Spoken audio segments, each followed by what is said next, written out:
The speaking tree. पूर्ण समर्पण के बिना कोई भी काम सफल नहीं होता। श्री श्री आनंद मूर्ति के द्वारा। हम में से बहुत कम लोगों को आध्यात्मिक ज्ञान प्राप्त करने का अवसर मिलता है। बहुत ही कम लोग हैं जिन्हें व्यवहारिक प्रशिक्षण से गुजरने का मौका मिलता है, क्योंकि विज्ञान दुर्लभ है, आकांक्षी दुर्लभ है और सब शिक्षक भी दुर्लभ हैं। आध्यात्मिक ज्ञान और आध्यात्मिक आनंद प्राप्त करने के लिए न्यूनतम योग्यता मानव शरीर का होना तो है, लेकिन इसके लिए 3 और शर्तें हैं। पहला, आध्यात्मिक आनंद लेने और आध्यात्मिक ज्ञान प्राप्त करने के लिए मनुष्य को तैयार रहना चाहिए।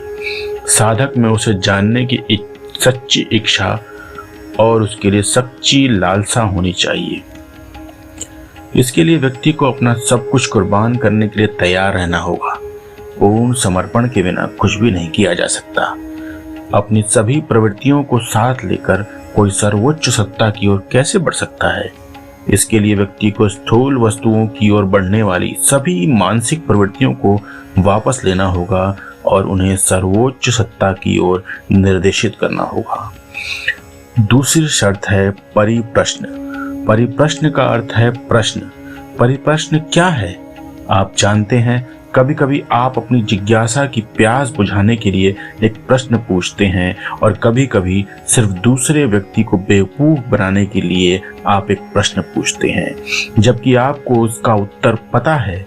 कभी कभी आप बिना मतलब के सवाल पूछते हैं। ये सब सन की मनमौजी भाव हैं। परिप्रश्न का केवल एक ही अर्थ है, वह यह है कि आपको एक निश्चित उत्तर प्राप्त करने के लिए एक प्रश्न पूछना है और अपने व्यवहारिक क्षेत्र में उसका अनुसरण करना है। आप यह जानते हुए प्रश्न पूछते हैं कि उत्तर के अनुसार कार्य करेंगे।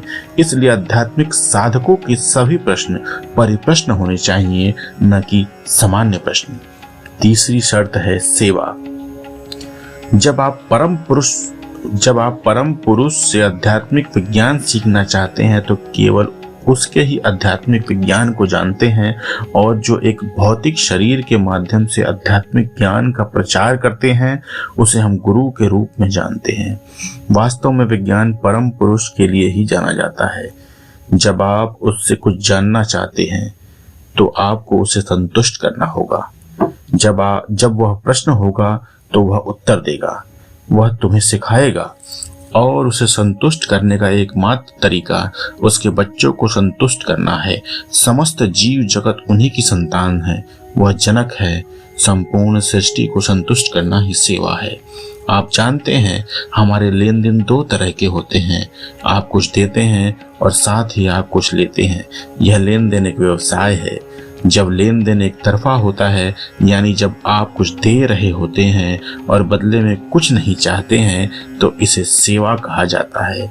इसे समझाने का एक और तरीका है। एक वाणिज्यिक लेन देन में आप कुछ पैसे देंगे और बदले में कुछ लेंगे। यदि आप उससे महंगी चीज लेना चाहते हैं तो आपको उच्चतम राशि का भुगतान करना होगा। इस प्रकार यदि आप आध्यात्मिक ज्ञान प्राप्त करना चाहते हैं तो आपको खुद को देना होगा। वहां पैसे से काम नहीं चलेगा। इन दोनों को सेवा माना जा सकता है। जब आपका देना एक तरफा हो और जब आप अपना सब कुछ देकर आध्यात्मिक ज्ञान प्राप्त कर रहे हों। इसलिए आध्यात्मिक ज्ञान प्राप्त करने और आध्यात्मिक आनंद लेने के लिए आपको 3 कार्य करने होंगे। यह प्रस्तुति दिव्य चेतनानंद अवधूत द्वारा। यदि आपने हमारे चैनल को सब्सक्राइब नहीं किया है तो सब्सक्राइब करें और लाइक का बटन जरूर दबाएं। यह रचना कैसी लगी आप हमें कमेंट करके जरूर बताएं। धन्यवाद।